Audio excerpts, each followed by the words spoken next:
शुरू करते हैं अब कुछ सीरियस और बहुत सीरियस बातें। किसके पैसे? लक्ष्मी। चलो बच्चों देखो, आचार संहिता कभी भी लिख सकती है, आपकी वैकेंसी कभी भी आ सकती है। दो बातें बताता हूं, सुन लेना ध्यान से, मैडम आप भी।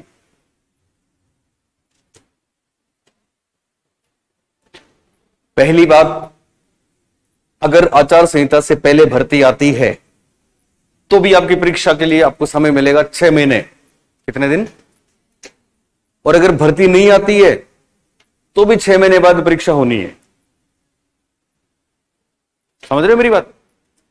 जैसे ही नई सरकार बनेगी, नई का मतलब ये रिपीट होती है कि दूसरी आती है, बनते ही फिर फर्स्ट ग्रेड लेक्चर की तो कमी है। मेरे स्कूल में पता है आपको, हर स्कूल में वाइस प्रिंसिपल बन गए सारे, तो 15,000 सीटें तो एकदम पागलों की तरह वेट कर रहे हैं बच्चे। मैं पढ़ा रहा हूं, आसपास के लोग पढ़ा रहे हैं, मुझे इंग्लिश पढ़ानी पड़ रही है 11th 12th में मेरे स्कूल में। तो हालात ऐसे हैं, सुन रहे हो मेरी बात? तो आपको ये नहीं करना है। आप जो परीक्षा देने वाले लोग हैं ना, जो सीरियस हैं, उनमें से 80% तो 4-5 दिन बाद आचार संहिता लग जाएगी ना, विज्ञप्ति नहीं आएगी तो भाग जाएंगे, वो तो आपके कंपटीशन से बाहर। जबकि उनको ये होश नहीं है कि अब विज्ञप्ति आएगी तो भी वही बात है और नहीं आएगी तो भी वही बात है। आपको क्या समझना है कि 6 महीने बाद हमारी परीक्षा होनी है, 5-6 महीने बाद उसकी तैयारी हम कर रहे हैं, भले विज्ञप्ति आ जाए या 3 महीने बाद आए। 3 महीने बाद आएगी तो भी उसके 3 महीने में परीक्षा ले लेंगे। सुन रहे हो मेरी बात? ऐसा होगा। और अगर आज ही विज्ञप्ति आती है तो भी आपको 5-6 महीने का टाइम मिलेगा ना। इसलिए इस बात पे कोई फर्क नहीं पड़ेगा, और हो सकता है परसों विज्ञप्ति आ जाए, तो चांसेस हैं, पहले भी थे ऐसे, और हो सकता है नहीं आए तो नहीं आए, तो भी चुनाव के तुरंत बाद तो आनी है। सुन रहे हो?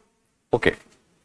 तो हमने साइकोलॉजी शुरू की और आपके साथ इस सफर का आगाज किया, जो बहुत खुशगवार रहा या नहीं ये तो मुझे नहीं पता, पर मैंने मेरी पूरी कोशिश की है कि ऐसी कोई बात साइकोलॉजी में ना छूटे जो हमारे सामने कोई बच्चा बैठा है या ऑनलाइन बैठा है तो उसका गलत हो। और हमेशा करता हूं, और जब फाइनली परीक्षा होती है तो यही होता है, ऐसा ही होता है। अब हम चलते हैं आगे। हमने बाल विकास कर लिया। बाल विकास में जो जो मॉडल्स थे, चाहे पियाजे की बात करें, चाहे सिगमंड फ्रॉइड की बात करें, आप सुन रहे हो मेरी बात, चाहे इरिक्शन की बात करें, चाहे मोरल डेवलपमेंट की बात करें, या फिर कोई भी यूरी ब्राउन फेन ब्रेनर की बात करें, मोस्टली हमने सारे कर लिए। फिर भी ऐसा कभी नहीं होता कि सब कुछ भी छूटा नहीं है, कुछ ना कुछ तो फिर भी छूटता है।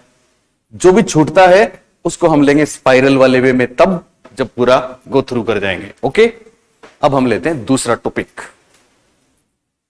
सुन रहे हो?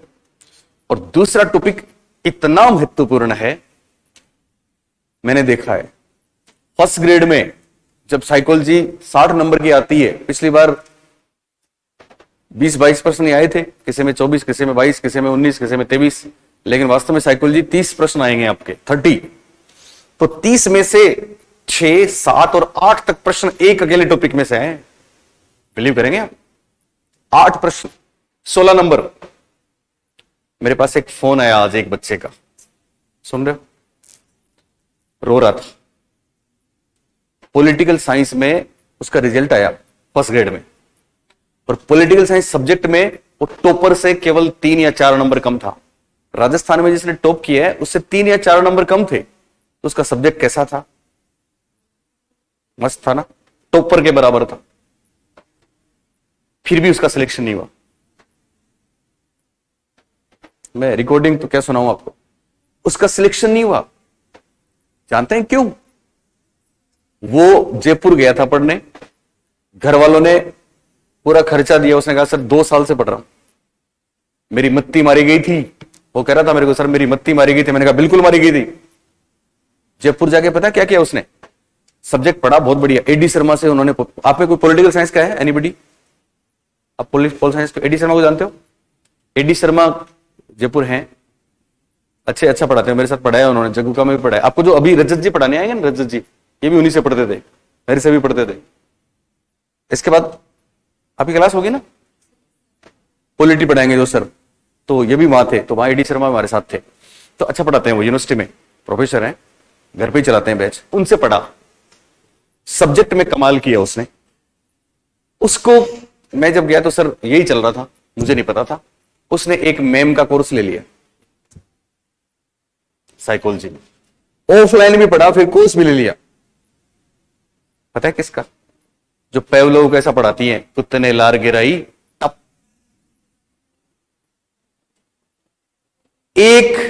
एक प्रश्न सही हुआ, 22 या 23 प्रश्न आए थे पॉलिटिकल साइंस में, एक सवाल सही हुआ, 2 नंबर आए केवल साइकोलॉजी में, 2 नंबर। अनबिलीवेबल। कैसे होगा? सिलेक्शन नहीं हुआ, बनता टॉपर, सिलेक्शन नहीं हुआ। ऐप लिया उसने कल कि सर मेरे को, मुझे बहुत बड़ी, मैंने कहा जब तेरे में इतना कॉमन सेंस नहीं है तो वहां, अच्छा है कहां का? वो झुंझुनू का, सिंगाना के साइड का कोई घर है। बोले सर मैं क्या बोलूं, मैंने कहा ठीक है, अब कोई मतलब नहीं है, गुजर गया सो गुजर गया, इस बार तेरे को टॉप कराएंगे हम, क्योंकि सब्जेक्ट तो उसका बढ़िया है ही, गलती उसने वही करी। ओके चलिए, हाँ तो मैं ये क्यों बोल रहा हूं, तो फर्स्ट ग्रेड में स्पेशली सुन लें आप लोग, 5 से 6 प्रश्न तो गारंटी से आते ही आते हैं। और ये वाला टॉपिक साइकोलॉजी की जान है, समझने के लिहाज से कंसेप्चुअली बहुत ही बढ़िया सा टॉपिक है। और वो टॉपिक है लर्निंग। कौन सा? हिंदी में क्या बोलते हैं? अधिगम। तो हेडिंग डालिए सब लोग, अधिगम। अच्छा, उन्हीं की बुक, उन्हीं की चीज, जब आप मेरे से पढ़ोगे तो निश्चित रूप से मेरी बुक ही पढ़ोगे, है ना? तो वो मासूम बच्चे उन्हीं से पढ़े और उन्हीं की किताबें पढ़ी, इंग्लिश में लर्निंग।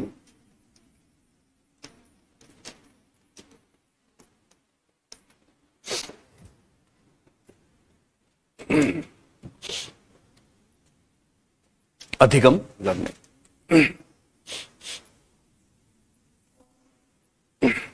ओके, तो पहली बात सुन लें, बहुत खास, बहुत ध्यान से। अगर हम आपसे बोलें, सुन रहे हो, सीखना क्या है, तो आपका एक सेंटेंस में क्या जवाब आना चाहिए? सीखना क्या है? What is learning? सीखना क्या है? स्थायी सीखना। ओके, और ज्यादा बेहतर जवाब यह है ना, सीखना व्यवहार में परिवर्तन है। तो सीखना क्या है, इसका आंसर क्या है? व्यवहार में परिवर्तन है, चेंज इन बिहेवियर है। आप ध्यान से सुनो मेरी बात, सामने देख के। सीखना व्यवहार में परिवर्तन है, क्या है? जब मैं लिखाऊंगा तब क्या लिखोगी प्रियंका? सीखना क्या है? व्यवहार में परिवर्तन है। अब मेरा पहला सवाल, ये परिवर्तन कैसा है, स्थायी के अस्थायी? बोलिए, स्थायी के अस्थायी? जवाब है ना तो स्थायी और ना तो अस्थायी। सही जवाब है अपेक्षाकृत स्थायी। क्या बोलेंगे? अपेक्षाकृत स्थायी, रिलेटिवली परमानेंट। ये पहली बात है जो परीक्षा में आई है, समझना। यहां 2 बातें समझनी है। सीखना क्या है? व्यवहार में परिवर्तन है। बोलो, ये व्यवहार में परिवर्तन, जिसको व्यवहारगत परिवर्तन भी कहते हैं, कैसा होता है, स्थायी या अस्थायी? तो आप बोलेंगे सर अपेक्षाकृत स्थायी। कैसा? परीक्षा में प्रश्न आएगा, सीखना है व्यवहार में स्थायी परिवर्तन, व्यवहार में अस्थायी परिवर्तन, व्यवहार में अपेक्षाकृत स्थायी परिवर्तन, तो हम किसके साथ जाएंगे? अपेक्षाकृत स्थायी परिवर्तन के साथ जाएंगे। लेकिन अगर ऐसा हो जाए कि अपेक्षाकृत स्थायी परिवर्तन ऑप्शन में ना मिले और केवल स्थायी और अस्थायी 2 ही मिले, तो किसके साथ जाएंगे? स्थायी के साथ जाएंगे। शाबाश। तो हम करेंगे स्थायी परिवर्तन। यानी सीखना स्थायी परिवर्तन है या अस्थायी परिवर्तन, दोनों में एक पकड़ना है तो क्या करेंगे? स्थायी परिवर्तन करेंगे। लेकिन 90% प्रश्न ऐसे ही आएंगे, एक में स्थायी मिलेगा, एक में अस्थायी मिलेगा। आपने ओमआर सीट देखी और आपको पता है तो 5वें का भी लफड़ा है ऑप्शन का। आपने स्थायी को कर दिया और मान लो तीसरे ऑप्शन में अपेक्षाकृत स्थायी दिख गया, तो फिर आपका गलत हो जाएगा, क्योंकि अपेक्षाकृत स्थायी जब ऑप्शन में होगा तो फिर स्थायी परिवर्तन भी गलत होगा। पहली बात क्लियर? क्लियर। दूसरी बात, परिपक्वता। Do you know maturity? जानते हो ना मैच्योरिटी? परिपक्वता जानते हो ना? क्या है परिपक्वता? हमने आपको बताया था कि वो जन्मजात, वो अंतर्निहित, वो जेनेटिक कैरेक्टरिस्टिक्स जो हम सब में मौजूद हैं, हम सब उनको लेके दुनिया में आए हैं, पर वो वक्त के साथ अनफोल्ड होती हैं। जैसे जैसे वक्त गुजरता है वैसे वैसे वो विशेषताएं अंदर से ही आती हैं। वो मैच्योरिटी है। वो क्या है? अब सवाल उठता है, क्या परिपक्वता के कारण होने वाले परिवर्तन सीखना है? यस और नो? बोलो। नहीं। बताओ कैसे? कौन सी बातें हैं परिपक्वता में है, अधिगम नहीं है? बताओ, आपको पता तो होना चाहिए ना कॉन्सेप्चुअली। बताओ कौन सी बात?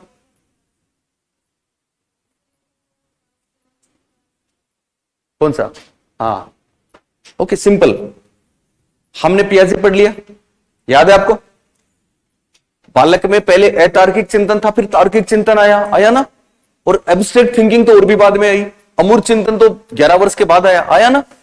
तो क्या ये अमूर्त चिंतन या उससे पहले लॉजिकल थिंकिंग, इंडक्टिव थिंकिंग, बाद में डिडक्टिव थिंकिंग, ये सब बाद में आई ना? आई कि नहीं आई? तो क्या ये सीखना है या नहीं है? सोचो, क्या अमूर्त चिंतन, तार्किक चिंतन, अंतरसाध्य तर्क, आगमनात्मक तर्कणा, ये सीखना है? बोलो, है कि नहीं? समझो, है कि नहीं? जवाब है नहीं। ये सब परिपक्वता है, ये तो आएंगी आएंगी। अमूर्त चिंतन सब में आएगा, चाहे सीखे चाहे ना सीखे। तार्किक चिंतन सब में आएगा। क्यों आएगा? उम्र के हिसाब से आएगा। इसका मतलब जो परिवर्तन उम्र के हिसाब से होंगे उनको हम परिपक्वता के कारण होने वाले परिवर्तन बोलेंगे, उनको हम अधिगम नहीं बोलेंगे। तो याद रखना, परीक्षा में अगर ऐसा आ जाए कि परिपक्वता के कारण होने वाले परिवर्तन अधिगम हैं, तो हमको क्या बोलना है? नहीं है, ये ऑप्शन गलत है। अब तक मैंने आपको दो ही बातें बताई। पहली बात बताई थी, सीखना व्यवहारगत परिवर्तन है। बोलिए, कैसा? अपेक्षाकृत स्थायी। कैसा? अपेक्षाकृत स्थायी, रिलेटिवली परमानेंट। और अगर अपेक्षाकृत स्थायी नहीं हो तो क्या करेंगे? स्थायी। तो क्या करेंगे? स्थायी। एक बात। दूसरी बात, क्या परिपक्वता के कारण होने वाले परिवर्तन अधिगम होते हैं? नहीं होते। परिपक्वता के कारण होने वाले परिवर्तन कौन से होते हैं? तो मैंने आपको बताया, जो भी उम्र बढ़ने के साथ साथ आते हैं वो परिपक्वता के कारण होने वाले परिवर्तन है, वो तो सब में ही होते हैं। हालांकि परिपक्वता का संबंध किससे? हेरिडिटी से कि एनवायरमेंट से? बोलो, मैंने आपको समीकरण भी लिखवाई थी। परिपक्वता का संबंध आनुवंशिकता से। आप में कितनी मेमोरी है, आप प्रॉब्लम्स को कैसे सोल्व करते हैं, आपकी लॉजिकल थिंकिंग क्या है, आपके जुड़वा भाई बहन और आप में लगभग एक जैसे होंगे। आपके जो फेटर्नल या आइडेंटिकल ट्विन है उसको अमेरिका भेज दें तो भी उसकी मेमोरी में और आपकी मेमोरी में कोई फर्क नहीं पड़ेगा माहौल से। बात समझ में? प्रॉब्लम सॉल्यूशन के तरीके में कोई फर्क नहीं पड़ेगा। इसका मतलब क्या है? ध्यान रखना, परिपक्वता विशेषताएं वो हैं जो जिन्स में आती हैं। किस में आती हैं? हालांकि वो बाद में अनफोल्ड होती है। सुन रहे हो? जन्म लेते ही अमूर्त चिंतन नहीं आता, पर वो बाद में आएगा ना बाद में। इसका मतलब क्या है? परिपक्वता का संबंध आनुवंशिकता से होता है। ये ध्यान रखना। किससे होता है? ओके। दूसरी बात मैंने आपको बताई, परिपक्वता के कारण होने वाले परिवर्तन अधिगम होते हैं या नहीं? तो क्या बोलेंगे? नहीं होते। तीसरी बात सुन रहे हो? मैं लिखवा दूंगा। क्या परिपक्वता अधिगम को प्रभावित करती है? यस और नो? क्या परिपक्वता अधिगम को प्रभावित करती है? यस और नो? बोलिए यस। ये याद रखना, परिपक्वता के कारण होने वाले परिवर्तन तो अधिगम नहीं है, लेकिन परिपक्वता अधिगम को प्रभावित करती है। पियाजे ने बोला, क्या बोला? कौन सा टर्म है पियाजे का? आप बताओ। पारुल, सुनीता, जो मैंने भी बोला इसके बारे में, परिपक्वता अधिगम को प्रभावित करती है। पियाजे ने बोला ना, बायोलॉजिकल रेडीनेस, बायोलॉजिकल मैच्योरिटी, जैविक रूप से बच्चा परिपक्व होगा तभी सीखेगा, ऐसा बोला। इसका मतलब परिपक्वता प्रभावित करती है। चौथी बात, नींद, बीमारी, औषधि। नींद, बीमारी, औषधि, थकान को इंग्लिश में बोलते हैं फटीग। इनके कारण भी कुछ परिवर्तन होते हैं। क्या नींद, बीमारी, औषधि, थकान, इनके कारण होने वाले परिवर्तन अधिगम है? क्यों नहीं है? यह टेम्परेरी है। ये क्या है? टेम्परेरी है, अस्थायी है, और अस्थायी वाले परिवर्तन हम कभी भी अधिगम नहीं मानते। ओके, चारों बातें क्लियर? बोलिए क्लियर? तो सबसे पहले आप ये लिखो, अधिगम, इसके नीचे लिखो क्या, ओके ऐसे लिखो, अधिगम या सीख, अधिगम सीखना एक ही होता है, पता है ना आपको? अधिगम क्या है, और यहां लिखो अधिगम क्या नहीं है।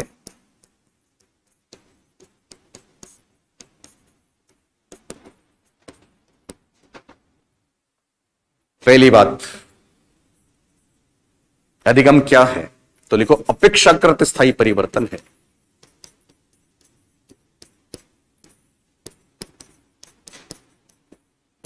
शॉर्ट में,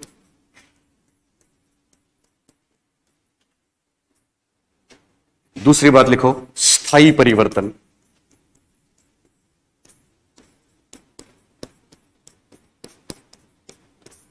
क्या नहीं है मैं दोनों के सामने, अस्थायी परिवर्तन।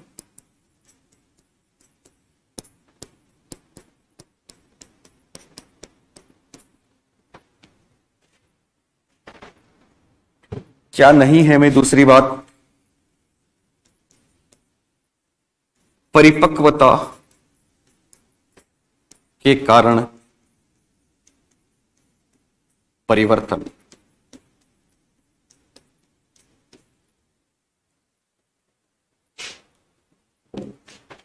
अधिगम क्या है, अपेक्षाकृत स्थायी परिवर्तन अधिगम है, स्थायी परिवर्तन अधिगम है, क्या नहीं है, अस्थायी परिवर्तन नहीं है, और परिपक्वता के कारण होने वाले परिवर्तन अधिगम नहीं है। क्या नहीं है मैं, नींद, ऐसे कैसे आते हैं, बीमारी, थकान, नशा, कुछ भी आदि के कारण होने वाले परिवर्तन।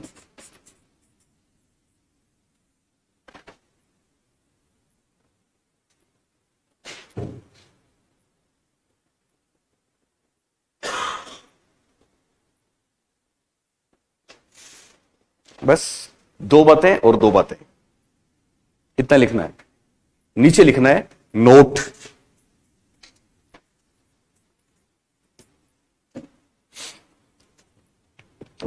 अधिगम में एक एक शब्द, एक एक लफ्ज कॉन्सेप्ट से भरपूर है, बस समझना है। यहां लिखा कोई दिक्कत नहीं, बोलो। नीचे लिखो नोट, क्या लिखा होगा नोट में, परिपक्वता वाली बात। नोट, परिपक्वता के कारण, नोट, परिपक्वता के कारण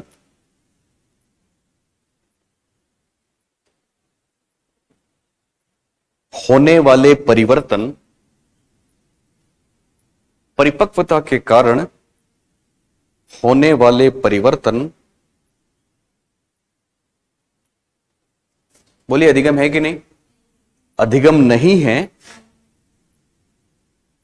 परिपक्वता के कारण होने वाले परिवर्तन अधिगम नहीं है,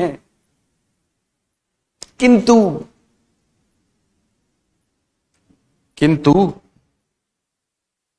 परिपक्वता अधिगम को प्रभावित करती है, किंतु परिपक्वता अधिगम को प्रभावित करती है।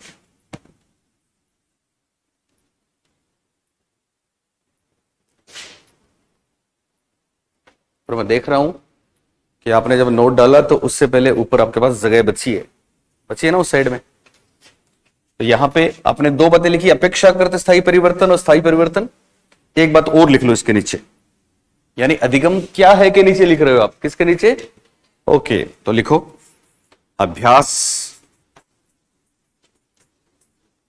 व अनुभव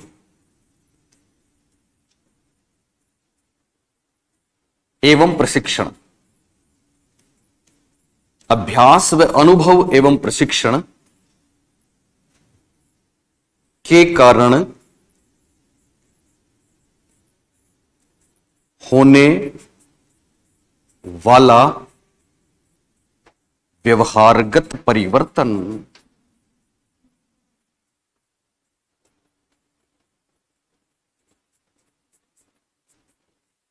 ओके।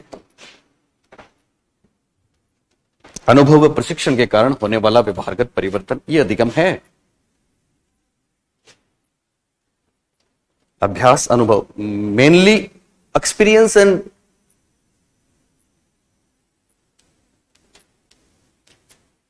अनुभव, प्रशिक्षण, अभ्यास।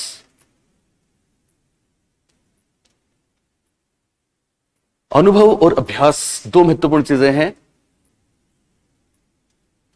लिखा सबने? तो आप मेरे को बताएं, अब तक हमने केवल ये लिखा है कि शॉर्ट में अधिगम क्या है, अधिगम क्या नहीं है। बहुत सी चीजें बाकी हैं, एक एक शब्द में कॉन्सेप्ट आएगा। तो अधिगम क्या है में पहली बात क्या लिखी आपने? बोलो।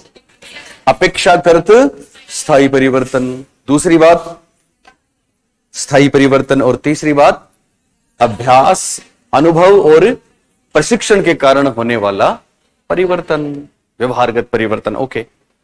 क्या नहीं है में पहली बात? अस्थायी परिवर्तन नहीं है। दूसरी बात, परिपक्वता के कारण होने वाले परिवर्तन भी अधिगम नहीं है। और तीसरी बात, नींद, बीमारी, औषधि वाले परिवर्तन भी अधिगम नहीं है। क्यों? ऐसा भी पूछा गया परीक्षा में, ध्यान रखना। नींद, बीमारी, औषधि आपने बताया, बहुत अच्छा जवाब दिया कि परिवर्तन अब अधिगम नहीं है। क्यों? आप बोलेंगे साहब ये अस्थायी है, जबकि अधिगम की शर्त है कैसा होना चाहिए? अपेक्षाकृत स्थायी होना चाहिए। दूसरी बात बताएंगे अभी। रिलेटिवली परमानेंट का मतलब है परमानेंट के करीब। एक टर्म आती है आपके सेकंड ग्रेड में, हैबिट, आदत। आपको कोई ऐसा पूछ ले क्या आदत सीखना है? ये बहुत ही विवादास्पद प्रश्न है। क्या आदत को सीखना बोलते हैं? तो आदत के बारे में जब हम पढ़ेंगे सेकंड ग्रेड में, तो आप जानोगे कि आदत आसानी से नहीं छूटती। इसका मतलब आदतें अस्थायी नहीं होती, लेकिन आदतें छुड़ाई भी जा सकती हैं। आदतें छुड़ाई भी जा सकती हैं। इसका मतलब वो इधर टेम्परेरी, इधर परमानेंट। परमानेंट के करीब जो है वो लर्निंग है। सीखे गए को मिटाया भी जा सकता है, इसलिए इसको परमानेंट नहीं बोल के रिलेटिवली या कंपेरेटिवली या तुलनात्मक रूप से या अपेक्षाकृत रूप से परमानेंट बोले तो ज्यादा बेहतर होता है, ऐसा साइकोलॉजिस्ट बोलते हैं। पर अपेक्षाकृत शब्द नहीं है, परमानेंट और टेम्परेरी है, तो किसके साथ जाएंगे? बोलो, परमानेंट के साथ जाएंगे। उस बिंदु पे मैं फिर आऊंगा कि आदत सीखना है कि नहीं है। कुछ लोग मानते हैं सीखना आदत में कोई फर्क नहीं है, जबकि कुछ लोग मानते हैं फर्क है। पर यह अभी का विषय नहीं है। अब सुने, लिखो परिभाषा। मुझे याद है अधिगम और इंटेलिजेंस दो ऐसे टॉपिक हैं कि इनमें डेफिनेशन और स्टेटमेंट बहुत काम के। अधिगम की परिभाषा ऐसा कोई पेपर है नहीं जिसमें आई नहीं हो सकता है। एक मैं आपको बता रहा था इंग्लिश वाले में तो 3 थी, 3 फर्स्ट ग्रेड इंग्लिश, 3 स्टेटमेंट। चलिए तो हम पढ़ेंगे परिभाषा, स्टेटमेंट्स। सुन रहे हो मेरी बात? अभी थोड़ा सा क्लियर हुआ अधिगम क्या है क्या नहीं है? थोड़ा सा एक बात तो पक्का है कि अधिगम व्यवहार में परिवर्तन को कहते हैं, चेंज इन बिहेवियर को कहते हैं। सुन रहे हो ना सब लोग? सामने देखो आप। ओके, चलिए आप मुझे एक बात और बताएं। बताओगे क्या? बताओ। जब बेबी, बच्चा, जब बच्चा दुनिया में आता है, पहली बार, एक बार ही आता है। जब बच्चा दुनिया में आता है ना, तो आप बताएं उसकी पहली क्रिया, पहला बिहेवियर क्या होता है? हम सब जानते हैं उसकी पहली अनुक्रिया, बिहेवियर, रिस्पॉन्ड, कुछ भी कह लो आप, व्यवहार क्या होता है? रोना है। बोलिए, रोना है। सवाल उठता है वो क्यों रोता है? क्यों रोता है? जवाब अलग अलग हैं। कुछ लोग कहते हैं वातावरण में बदलाव हुआ इसलिए रोता है। कुछ लोग कहते हैं मां से जुदा हुआ इसलिए वो रोता है। कुछ लोग कहते हैं रोना जन्म है। मेडिकल साइंस कहती है बच्चा जब रोएगा तभी हम उसका जन्म मानेंगे। कुछ लोग कहते हैं कि हमारी मां जब हम मुस्कुराते हैं तो मुस्कुराती हैं, जब हम रोते हैं तो उनको तकलीफ होती है, लेकिन जिंदगी में पहली बार जब हम रोए थे हमारी मां मुस्कुराई थी। सवाल उठता है बच्चा रोता क्यों है? कुछ लोग कहते हैं भूख लगी इसलिए रोता है, कोई कहता है पीड़ा हुई, दर्द हुआ इसलिए रोता है। कबीर जी जैसे लोग ये भी कहते हैं कि साहब पाखंडी दुनिया में आ गया इसलिए रोता है। वजह जो भी हो, कारण जो भी हो, यह सत्य है कि वो रोता है।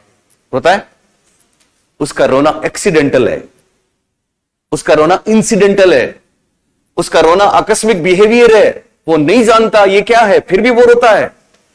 लेकिन जैसे ही वो रोता है, मां उसे दूध पिलाती है, और जैसे ही वो दूध पीता है वो शांत हो जाता है।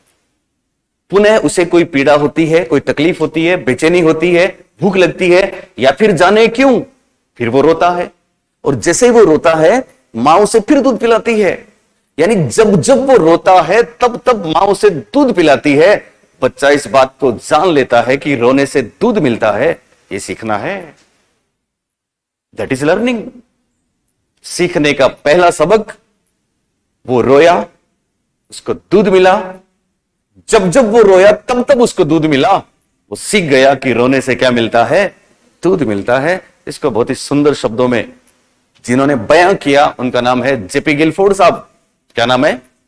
जेपी गिलफोर्ड की पहली परिभाषा लिखें आप, जो परीक्षाओं में सबसे ज्यादा आई है, जेपी गिलफोर्ड। और इनकी परिभाषा में दो ही शब्द हैं, जेपी गिलफोर्ड। क्या बोलते हैं जेपी गिलफोर्ड? व्यवहार से उत्पन्न, पहला शब्द है व्यवहार, व्यवहार से उत्पन्न व्यवहारगत परिवर्तन, व्यवहार से उत्पन्न व्यवहारगत परिवर्तन। इन शब्दों से वाकिफ हो जाओ आप, ये बहुत आएंगे। व्यवहार से उत्पन्न व्यवहारगत परिवर्तन ही सीखना है। व्यवहार से उत्पन्न व्यवहारगत परिवर्तन ही सीखना है, जेपी गिलफोर्ड। ये परिभाषा तो 1000 बार आई है। व्यवहार से उत्पन्न व्यवहारगत परिवर्तन ही सीखना है। परिभाषा देने वाले कौन? J P Guilford. यानी ये कहते हैं learning is change in behaviour. Learning क्या है? चेंज इन बिहेवियर है। और ये क्यों हुआ? ये चेंज इन बिहेवियर क्यों आया? Due to behaviour. किसकी वजह से हुआ? व्यवहार की वजह से ही हुआ। तो इनकी परिभाषा बड़ी मस्त है।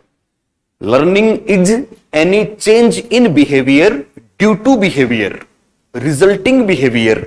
इसलिए गिलफोर्ड साहब व्यवहारगत परिवर्तन को सीखना कहते हैं। किसको सीखना कहते हैं? व्यवहारगत परिवर्तन को सीखना बताते हैं। ये व्यवहारगत परिवर्तन कैसा है? अपेक्षाकृत स्थायी है। कैसा है? अपेक्षाकृत स्थायी है। परीक्षा में ध्यान रखना, शब्द बदलेंगे, कॉन्सेप्ट समझना है और शब्दों से भी खेलना है हमारे साथ रह के। जाने वाली थी वो, चली गई थी नहीं? ओके।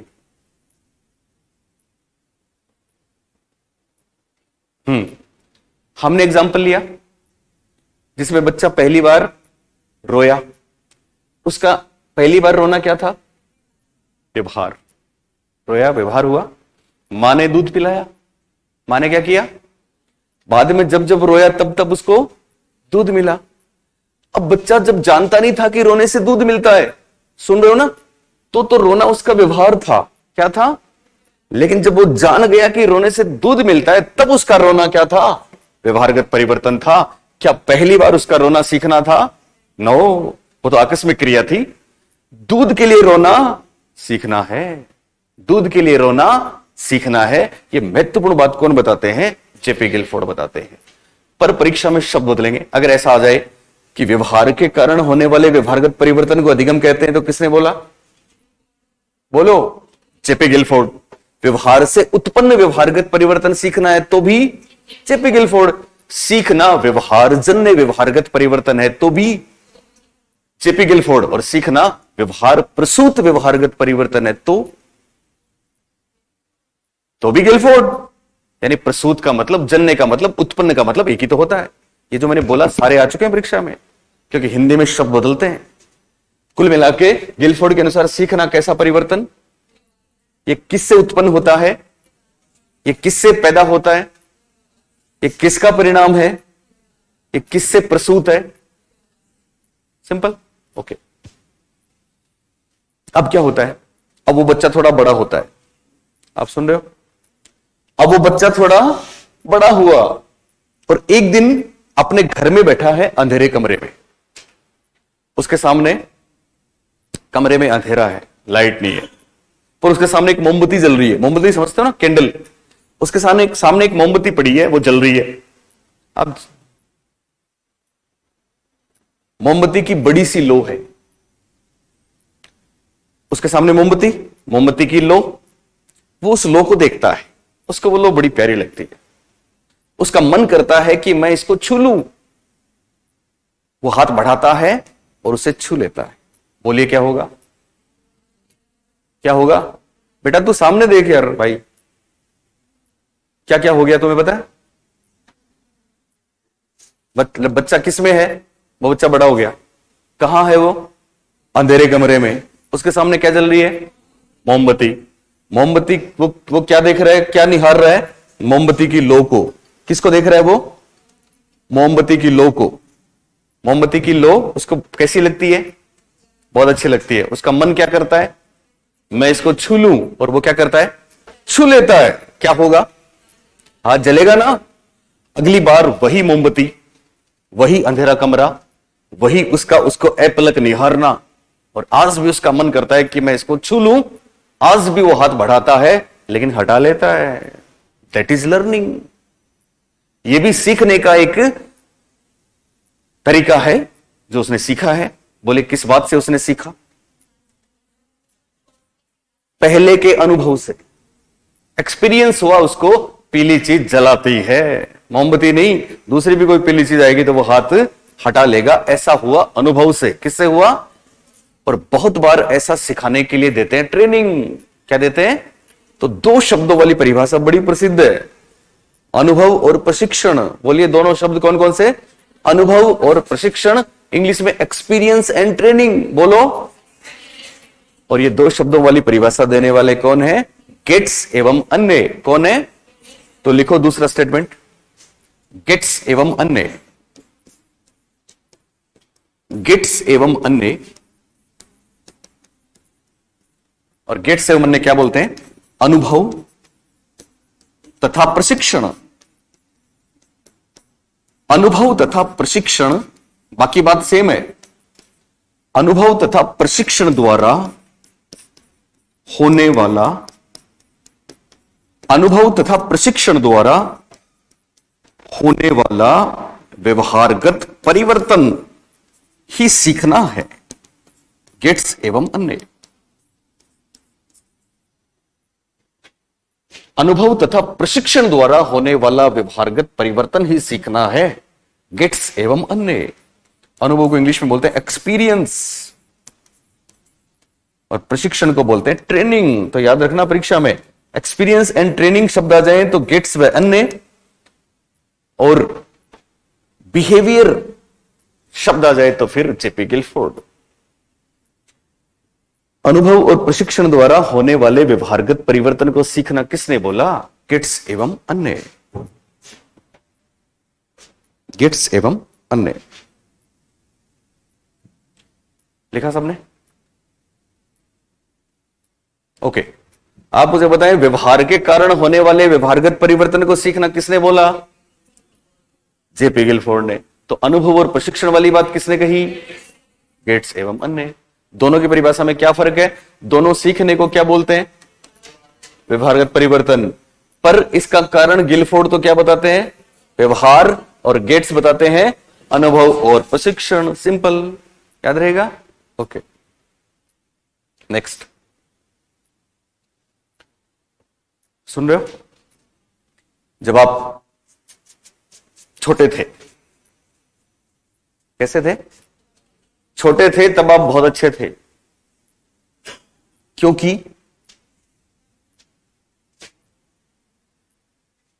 क्यों थे? लड़के लड़कियां सब एक साथ खेलते थे। तमाम पशु पक्षी भी ऐसा ही करते हैं। इसलिए अच्छे नहीं थे कि सब एक साथ खेलते थे, बल्कि इसलिए अच्छे थे कि खेल खेल में लड़ते थे, झगड़ते थे, रूठते थे, मचलते थे, मटकते थे। छोटी सी क्लास है, मैं क्या बोलूं। लेकिन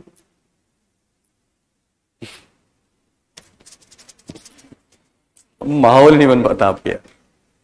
वो करते ना एक्सेलरेशन गाड़ी का, तो वो चलिए, जब आप सुन लो, फिर सुन लो। जब छोटे थे तो सब साथ साथ खेलते थे, और खेल खेल में लड़ाई झगड़े होते थे कि नहीं?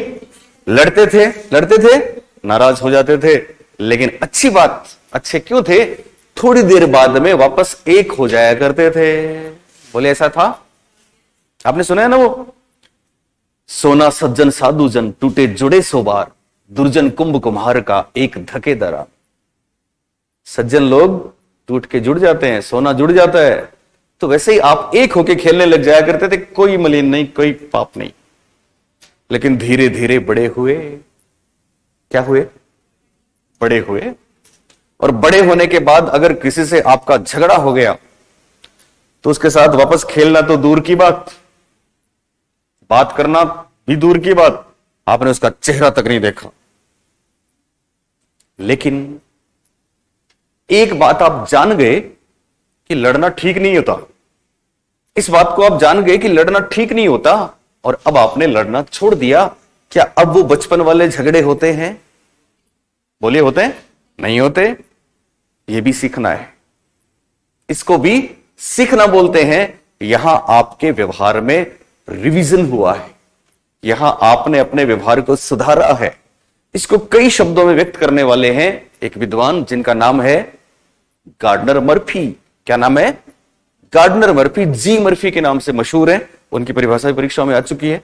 तो अगला स्टेटमेंट में आपको वही लिखवा रहा हूं, आप लिखिए Gardner Murphy. Gardner Murphy, Murphy नाम इनका, मर्फी। स्टेटमेंट लिखो, सीखना। देखिए शब्द बदलेंगे परीक्षा में, आपको पता है। सीखना व्यवहार अथवा दृष्टिकोण, सीखना व्यवहार अथवा दृष्टिकोण में परिमार्जन है। परिमार्जन, सीखना व्यवहार अथवा दृष्टिकोण में परिमार्जन है। जी मर्फी, गार्डनर मर्फी। सीखना व्यवहार और दृष्टिकोण में परिमार्जन है। क्या है? परिमार्जन। किसने बोला ऐसा? गार्डनर मर्फी ने, जी मर्फी ने बोला। अब देखो परीक्षा में क्या खेल होता है। परिमार्जन किसको बोलते हैं? सुधारने को बोलते हैं, बेहतर करने को बोलते हैं। अगर ऐसा आ जाए सीखना व्यवहार अथवा दृष्टिकोण में परिमार्जन है तो किसका नाम लेंगे? बोलो, गार्डनर मर्फी। अगर ऐसा आ जाए सीखना व्यवहार अथवा दृष्टिकोण में परिष्कार है तो भी गार्डनर मर्फी। अगर ऐसा आ जाए सीखना व्यवहार अथवा दृष्टिकोण में संशोधन है तो भी Gardner Murphy. Learning is revision in behaviour तो भी गार्डनर मर्फी। यानी इन्होंने तो एक ही चीज बोली है, रिवीजन, मॉडिफिकेशन। लेकिन हमने हिंदी में कई शब्द दे दिए उसको। ऐसे परीक्षाओं में बदल बदल के आते हैं, पर मेन भाव हमको समझ में आना चाहिए कि साहब व्यवहार को सुधारना, हम बदल गए, साहब सुधर गए। इसको भी सीखना किसने बोला? गार्डनर मर्फी ने बोला। हालांकि ये परिपक्वता के कारण चेंज नहीं है, ये फिर सुन लेना। तो गार्डनर मर्फी का स्टेटमेंट आप मुझे बताएंगे, व्यवहार के कारण होने वाले व्यवहारगत परिवर्तन को सीखना किसने बोला? बताओ। J P Guilford. तो अनुभव और प्रशिक्षण वाली बात किसने कही? गेट्स व अन्य। व्यवहार में परिमार्जन किसने बोला? Gardner Murphy. किसने बोला? Gardner Murphy. ओके, बस एग्जांपल। आपने सबने न्यूटन को तो नाम सुना है, सबने न्यूटन, बोलिए नाम सुना है। और वो घटना भी सबको पता है। न्यूटन बगीचे में बैठे थे, सेब टूट के गिरा नीचे। गिरा ना, न्यूटन ने सोचा यार ये क्या है, ये सेब नीचे ही क्यों आया, इधर क्यों नहीं गया, उधर क्यों नहीं गया, या ऊपर क्यों नहीं गया। उन्होंने सोचा, चिंतन मनन किया इस पे। बाद में उन्होंने जाना, वो जान गए this is the power of gravitation. ये गुरुत्वाकर्षण की शक्ति है जिसकी वजह से हर चीज नीचे आती है। ये भी तो सीखना है। बोलिए। वुडवर्थ घर में बैठे थे, माफ करें, जेम्स वाट घर में बैठे थे। उनके सामने चूल्हा जल रहा था, चूल्हे पे बर्तन था, बर्तन में पानी था, उसके ऊपर एक प्लेट थी, पानी गर्म हो रहा था। अचानक उसमें खड़ की आवाज आनी शुरू हो गई। उन्होंने देखा ये क्या है। बाद में उन्होंने जाना कि पावर ऑफ स्टीम है, ये वाष्प की शक्ति है जिसकी वजह से साउंड है। ये भी तो सीखना है। बोले सीखना नहीं है। इसको बहुत ही शानदार परिभाषा के रूप में जिन्होंने दिया वो परीक्षा में बहुत बार आया है, जाने कितनी बार, पर बदल के आया है। मेरी बात पे गौर करना, शब्द बदलेंगे, कॉन्सेप्ट नहीं बदलेगा। और बहुत ही मशहूर परिभाषा है वुडवर्थ साहब की। किसकी है? और वो कहते हैं किसी भी नई बात को जान लेना ही सीखना है, वुडवर्थ। तो अगला स्टेटमेंट लिखें आप, नाम लिखो वुडवर्थ। वुडवर्थ का स्टेटमेंट लिखें, किसी नई बात को जान लेना, किसी नई बात को जान लेना ही सीखना है, किसी नई बात को जान लेना ही सीखना है। किसने बोला? वुडवर्थ ने। किसी नई बात को जान लेना सीखना है, वुडवर्थ। किसी नई बात को जान लेना ही सीखना है, वुडवर्थ। लिख लिया सबने? लेकिन फिर क्या चक्कर पड़ेगा? क्या चक्कर पड़ेगा बताओ? शब्द बदलेंगे। शाबाश। परीक्षा में क्या होगा? शब्द बदलेंगे। अगर ऐसा आ जाए किसी नई बात को जान लेना सीखना है, किसने कहा, तो किसका नाम लेंगे? वुडवर्थ का। लेकिन अगर ऐसा आ जाए सीखना नवीन ज्ञान की प्रक्रिया है, तो भी किसका नाम लेंगे?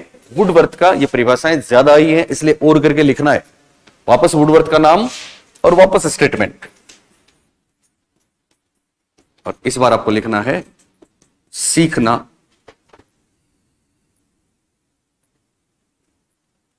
क्या बोला मैंने अभी? यस, सीखना नवीन ज्ञान की प्रक्रिया है।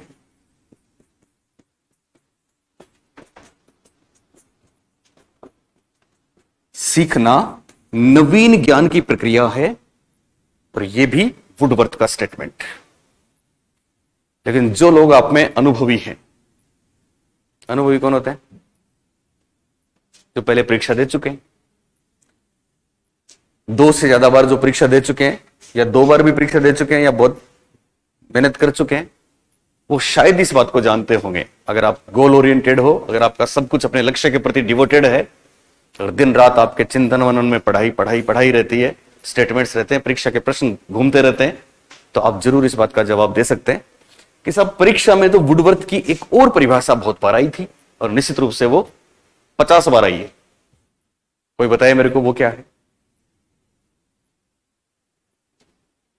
बताओ। नहीं? चलिए, वो है सीखना विकास की प्रक्रिया है। क्या बोला? सीखना विकास की प्रक्रिया है। तो और करके लिखो आप तीसरी परिभाषा, और इस बार भी वुडवर्थ का नाम, और इस बार स्टेटमेंट, सीखना विकास की प्रक्रिया है। सीखना विकास की प्रक्रिया है।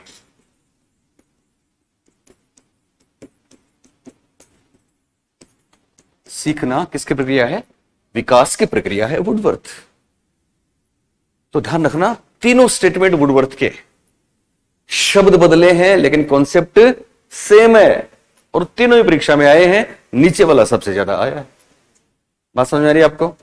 बताओ, व्यवहार के कारण होने वाला व्यवहारगत परिवर्तन सीखना है, किसने बोला? बोलिए। JP Guilford.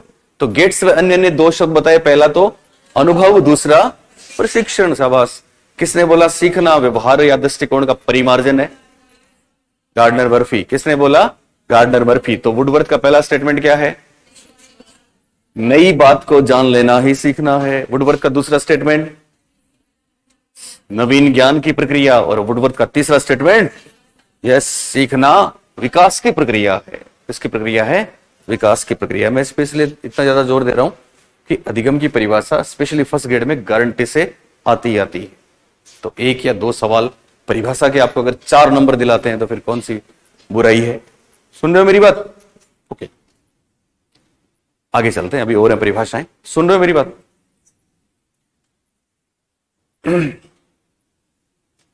कुछ बच्चे खेल रहे थे, आप सुन रहे हो? नहीं सुन रहे हो ना? ऐसी जगह पे खेल रहे थे, एक सकरी गली थी, इधर पत्थर थे, बच्चे खेल रहे थे, इधर रास्ता, उधर बंद, पत्थर पड़े हुए, कुछ छोटे छोटे बच्चे खेल रहे हैं। सुन रहे हो ना? अचानक सांप आ गया। क्या आ गया?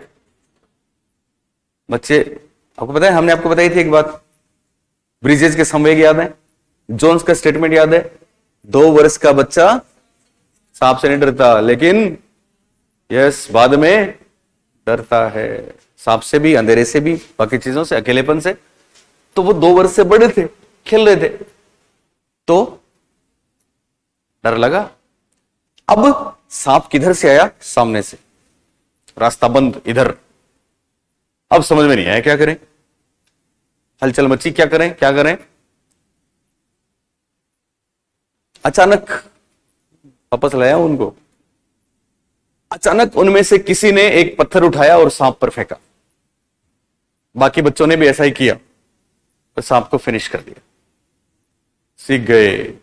ये भी सीखना है, ये भी सीखना है। इसको E.R. हिलगार्ड साहब ने शब्दों में बांधा है। हिलगार्ड साहब ने बोला है, अचानक उपस्थित हुई परिस्थिति में किया गया समस्या समाधान भी सीखना होता। हिलगार्ड, E.R. हिलगार्ड की परिभाषा भी परीक्षा में आ चुकी है। तो अगला स्टेटमेंट लिखें आप, हिलगार्ड, नाम लिखें हिलगार्ड। बोलो क्या नाम है इनका? हिलगार्ड, मोटिवेशन साइकिल देने वाले हिलगार्ड। क्या बोलते हैं हिलगार्ड? अचानक उपस्थित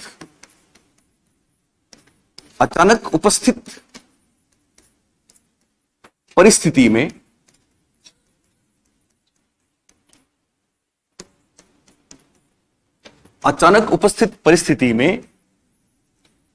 की गई क्रिया पर आवश्यक है कि वो समस्या समाधान के रूप में, ब्रैकेट में लिखो समस्या समाधान, समस्या का समाधान। ये अचानक ही होता है, एट वंस होता है। आपको पता है ना, सूझ अचानक उत्पन्न होती है। हिलगार्ड कहते हैं अचानक उपस्थित परिस्थिति में किया गया समस्या समाधान या की गई क्रिया सीखना है। हिलगार्ड, अचानक उपस्थित परिस्थिति में की गई क्रिया या समस्या का समाधान भी सीखना है। किसने बोला? हिलगार्ड ने बोला। किसने बोला? हिलगार्ड। लिखा सबने? लिखा कि नहीं? जेपी गिलफोर्ड ने क्या बोला था? किसके कारण? व्यवहार के कारण। कौन सी चीज? व्यवहारगत परिवर्तन। शाबाश, व्यवहार के कारण व्यवहारगत परिवर्तन सीखना है। किसने बोला? जेपी गिलफोर्ड ने। किसने बोला? जेपी गिलफोर्ड ने। तो अनुभव और प्रशिक्षण वाली बात किसने बोली? केट्स व अन्य ने। व्यवहार में परिष्कार करना किसने बोला?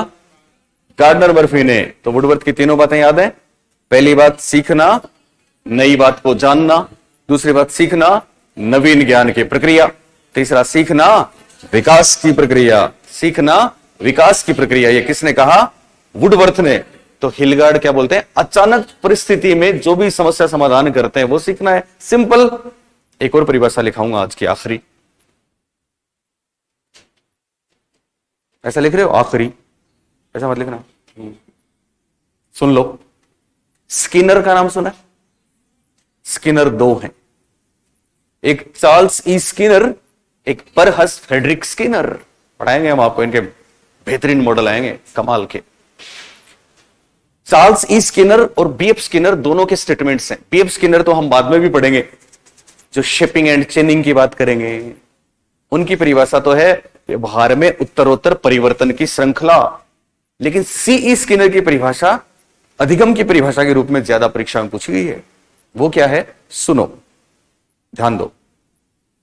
एक्चुअली चार्ल्स ई स्किनर ने एक बुक लिखी थी, एजुकेशनल साइकोलॉजी। एजुकेशनल साइकोलॉजी बहुत से लोगों ने लिखी है। थॉर्नडाइक ने लिखी है, इन्होंने लिखी है, आपके वो बिना पुनर्बलन वाले थे ना, गुथरी, उन्होंने लिखी है, बहुत से लोगों ने लिखी है। सुन रहे हो? तो उस बुक में उनकी एक परिभाषा है। एक एग्जांपल देता हूं। एग्जैक्ट हमारे साथ जो हुआ वो सेम वही शब्द बदल गए, बस शब्द बदले हैं लेकिन कॉन्सेप्ट नहीं बदला। बरसों पहले की परिभाषा, और वो परिभाषा जानते हैं किसने बताई? एक किसान ने बताई, जो एकदम इलिटरेट कह सकते हैं, कभी स्कूल में नहीं गए। आखिर हुआ क्या, सुन रहे हो? एक बार हम लोग कहीं जा रहे थे टूर पे, बाई रोड, ध्यान दो, बाई रोड हम कहीं जा रहे थे। एक जगह हमारी गाड़ी खराब हो गई, और जहां हमारी गाड़ी खराब हुई वहां दोनों तरफ गन्ने के खेत थे। किसके खेत थे? और होता क्या है कि अब गाड़ी खराब हुई, ड्राइवर ने बोला टाइम लगेगा, तो हम लोग बस यूं ही इधर उधर घूमने देखने चले गए, घूमते रहे। मैं एक पगडंडी पे निकला, पास में खेत थे गन्ने के, एक गन्ने के खेत में एक रास्ता जा रहा था, मैं उस पे निकला। जैसे मैं आगे गया तो मैंने देखा एक किसान और उनका बेटा, बाद में पता लगा उनका बेटा है, वो गन्ने का रस निकाल रहे थे कोलू चला के, समझते ना, गन्ने का रस निकाल रहे थे कोलू चला के। जैसे मैं उनके पास गया, उन्होंने मेरी तरफ अजनबी नजरों से देखा, कौन है? मैंने उनको अपना परिचय दिया, और जैसे मैंने परिचय दिया उनकी नजरें बदल गई। मैंने कहा मैं एक टीचर हूं और इधर हम घूमने आए थे, गाड़ी खराब हुई तो आपके पास चले आए। जब सुना कि टीचर के प्रति कितनी श्रद्धा होती है जानते हो ना, तो किसान के भी आंखों में श्रद्धा के भाव आए, और उन्होंने कहा अच्छा आप गुरुजी हैं, जब आप इधर आ ही गए तो हम आपको गन्ने का रस पिलाते हैं। किसान ने आग्रह किया, हमने कहा ओके, क्योंकि उस मासूम से आग्रह को कोई टाल नहीं सकता। हमने कहा ओके। तो किसान ने जो उनके पास था, उनका बेटा, उसको बोला कि बेटा गुरुजी आए हैं। हालांकि वो हमारा स्टूडेंट नहीं था, पर वो एक स्टूडेंट था, हम टीचर थे। तो किसान ने उससे कहा कि बेटा गुरुजी आए हैं, दौड़ के घर से गिलास लेके आओ, गुरुजी को गन्ने का जूस पिलाते हैं। और वो बच्चा दौड़ गया। जैसे ही बच्चा गया, किसान ने मेरी तरफ देख के एक सवाल किया कि गुरुजी एक बात बताओ। हमने कहा पूछो। कि मैंने उसको ये तो कह दिया कि गन्ने का रस पिलाएंगे गुरुजी को, गिलास ले आ, लेकिन मैंने ये नहीं कहा कितने गिलास लाने। मैंने कहा क्या मतलब, मैं तो एक ही हूं। उन्होंने कहा आप एक ही हो, लेकिन हम मेहमान नवाजी जरा जम के करते हैं, मट्ठा मिलाते हैं, मसाला मिलाते हैं, तो अगर वो 2 गिलास चाहिए। मैंने कहा हाँ ये तो है। अगर वो 2 गिलास लेके आता है, किसान के शब्द सुनना, अगर वो 2 गिलास लेके आता है तब तो आपका पढ़ाना है सार्थक, और हमारा उसको स्कूल भेजना है सार्थक, नहीं तो सब बेकार है। बात बड़ी खास थी। उस किसान ने ऐसी बात कह दी तो कोई सोच नहीं सकता था। मेरे भी दिमाग में ऐसा हुआ कि यार बात तो सही है। अब हम दोनों उसको देखने लगे, उसका वेट करने लगे कि देखें कितने गिलास लेके आता है। थोड़ी देर बाद बच्चा भागता हुआ आया, और आप जानते हैं कितने गिलास लेके आया? 1।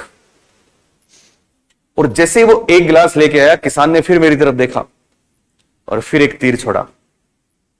क्यों गुरुजी? किसान ने बोला क्यों गुरुजी? यही है आजकल की पढ़ाई, यही है सीखना, यही है आपका लर्निंग, यही है अधिगम। मैं निरुत्तर हो गया, कोई जवाब नहीं। मुझे लगा कि किसान नहीं, कोई भगवान है जो मुझे कुछ बताना चाह रहे हैं। अब जब आप किससे पूछते हो तो फिर आपको एकदम विनम्र बनना पड़ता है। छोटे बच्चे भी ऐसा करते हैं। तो मैंने उनसे कहा, मैंने कहा हाँ सही कह रहे हो, पर आप ही बताओ आखिर हम भी क्या करें। जब मैंने कहा ना हम भी क्या करें, तो किसान ने जो जवाब दिया वो बरसों पहले चार्ल्स ई स्किनर की बुक में लिखा है, छपा है, यूं का यूं, बस शब्द बदले, कॉन्सेप्ट नहीं बदला। किसान ने क्या बोला? किसान ने कहा अब इसमें आपकी भी गलती नहीं है, शब्दों पे गौर करना। आजकल के बच्चे ही ऐसे हैं जो जितना बताते हैं उतना ही करते हैं, अपनी तरफ से कुछ नहीं जोड़ते। That is learning. Charles E Skinner ने क्या बोला कि सीखना वो नहीं है जितना बताया जाए उसको वापस कर दिया जाए, सीखना तो अपनी तरफ से कुछ ना कुछ जोड़ना है। लिखो,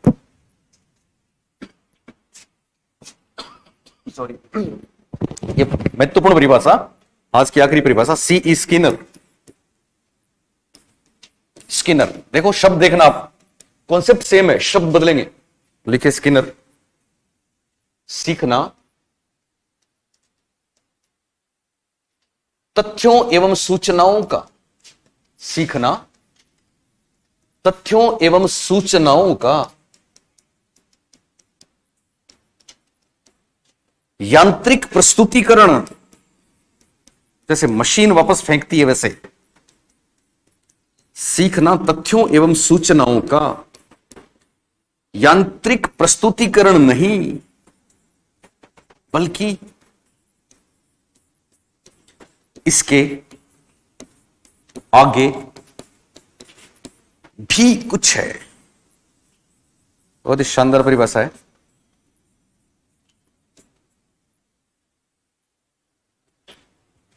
बस सीखना तथ्यों एवं सूचनाओं का यांत्रिक प्रस्तुतिकरण ही नहीं, बल्कि इसके आगे भी कुछ है। ये परिभाषा देने वाले हैं चार्ल्स ई स्किनर, या शॉर्ट में सीई स्किनर। बात को समझिए? मतलब सूचना और तथ्यों का यांत्रिक प्रस्तुतिकरण, मतलब जितना हमको किसी ने बताया हम वापस वही ठोक दें, वो क्या होता है? क्या वो सीखना है? क्या वो सीखना है? वो तो रटना है। वो तो क्या है? रटना है, वो सीखना नहीं है। सीखना तो उसके आगे वाली बात है। आगे वाली बात क्या है, ये चर्चा करेंगे कल, मिस नहीं करना। Thank you.